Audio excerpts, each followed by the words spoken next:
Am I the asshole for making a separate portion of stuffing for my son? Post on May 19, 2023. I am married to John. Together we have a 3-year-old daughter and are currently expecting our second child together. We both also have a child from previous relationships. I have Liam, 8 years old from my previous marriage, and my husband has Ava, 10.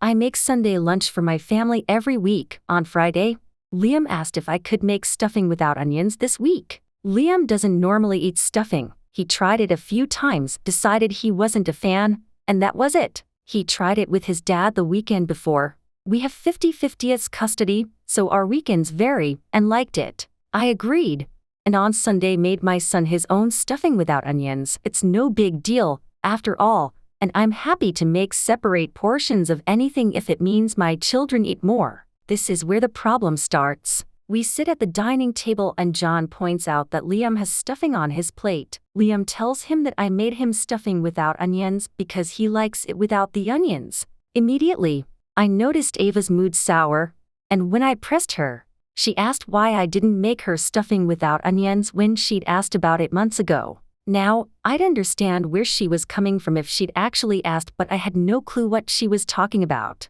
I said as much, and she told me that she'd brought it up with John, who said he'd talk to me. John never spoke to me about it, and told Ava that it was too much work for me to take out the onions just for her. John said he didn't tell me because he thought it'd be too hard on me, wanted to make things easier, thought I'd only say no anyway. He even said that it didn't make sense to make a separate portion for just one person. He said it was stupid that I'd even done it for Liam. He said the kids should learn to either make do with onions or not have stuffing at all because not everything in life is going to go their way. I called him an idiot. I then went to the kitchen and got the rest of the onion-less stuffing for Ava to try. Later that evening, Ava went back to her mother's and told her what happened, which caused an argument between her and John, and they're not on good terms anyway.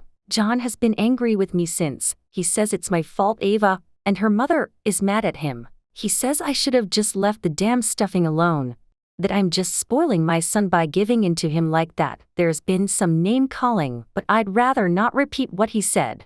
Liam must have told Mike what happened, too, because he's told me that he thinks John is overreacting. John's mother and older sister think I'm in a hole, but his brother has told me to just ignore him.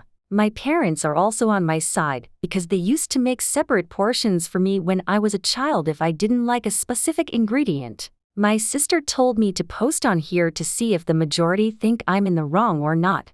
So, I dread to ask, am I the a-hole for making a separate portion of stuffing to suit my son's taste? Update on May 23, 2023, 4 days later. Hi everyone, before I begin, I just wanted to thank everyone for the overwhelming number of comments and messages I received as a response to my original post. Because of the support and advice that a lot of you gave me, I wanted to come back and give you all an update on how things have progressed since then. On Friday night, aka a few hours after I posted, I sat down with my husband after he put our 3-year-old to bed to talk about what had transpired and why he reacted the way that he did.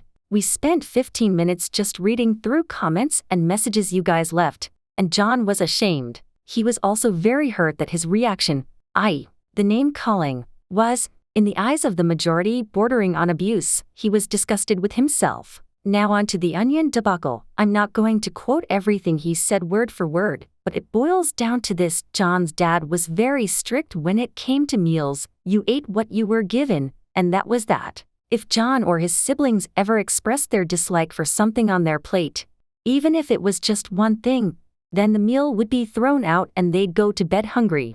His dad drilled into him the same not everything goes your way mentality that John expressed last week. No one ever told John any different growing up. His mom followed the same rules even after his parents divorced. His dad remarried and John's stepmom was just as bad. If John wanted something, it was an automatic no from her. John didn't tell me about Ava's request because he didn't want me to shut her down as coldly as he was. I guess it was 2 traumas with 1 stone. Then it comes to the anger. Again, I'm summarizing here, but John attributes it to stress. He feels overwhelmed with the kids and the pregnancy, and his work has been particularly busy over the last few months. He feels constantly frustrated and doesn't know how to bring that down. But then he asked a question that really blew my mind. He asked if I was having an affair with my ex-husband Liam's father. Apparently his mom, lovely lady, made a comment about how close we were, how it was unnatural, and it's been playing on his mind since. I'll admit that Mike, my ex-husband, and I are close, we're friends. We have a child together, but we don't love each other anymore. All of this I told my husband. I asked if I did something to make him not trust me on that. Well, after 4 years of marriage, I found out why John and his ex-wife hate each other. She had an affair. He didn't want to tell me because he was embarrassed and he wanted to put it behind him. He also didn't want me to hate her and maybe have that ruin my relationship with Ava because it was his pain, his burden to carry. He's bitter because she never apologized and blamed him for the affair. He's apologized profusely for the pain he has caused me and our children.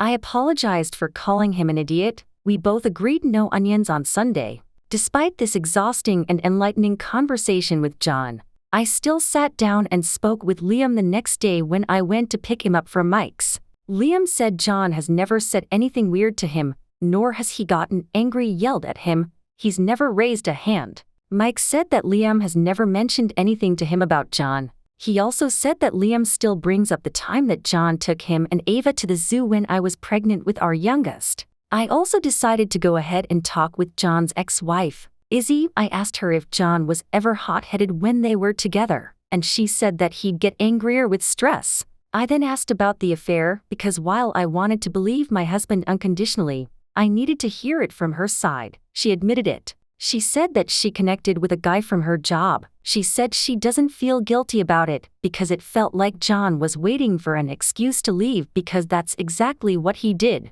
They argued, and he left, and that was it. Neither of them fought for their marriage.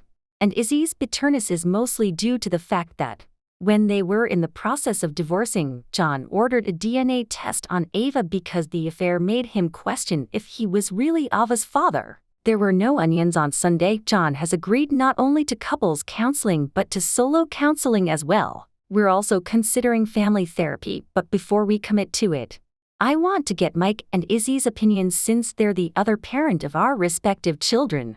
John has also apologized to both Ava and Liam separately for the incident. He made the stuffing this weekend with Ava no onions. It was nice. John even apologized to my parents for being a no-show last week. It's been very stressful, but I love my husband. I believe that he can grow from this. I know him to be kind and funny and just a good man overall. I hope from the bottom of my heart that things will be looking up by the time we welcome our son into this world. Thank you to everyone who has left comments and messages again. I genuinely believe that your advice may have helped save our marriage, or, at the very least, given me the strength I needed to save it myself. Am I the asshole for cleaning while my wife cooked? So this is a weird one. Just want to get it out of the way that me and the missus are, and will always be, on great terms. We take turns cooking every other night, with the one not cooking taking dishwashing duties. I like to clean as I cook. Once a plate or bowl has served its purpose, and things are simmering or heating up, I use that time to wash it. I try and get it to the point that by the time dinner is ready only the utensils and plates being used to eat are the only dirty ones left. My wife then washes those plates, and then we relax. My wife? She doesn't do it like this. She's kind of the exact opposite. She's a whirlwind in the kitchen, with chopped leftover ingredients everywhere, saucy and wet plates stacking atop one another ever higher. By the time the food is ready, the sink is pretty filled to the top with pans and pots and plates and bowls, which gets added to once we finish the meal and I get to work washing everything. A few nights ago was a particularly messy affair as she had soup going along with baking veggies and a pan of chicken cooking. I could see the used utensils begin to pile, so, well, I just began to clean. We'd have this conversation before about how cleaning as you go just saves everyone time and that I'd even do it,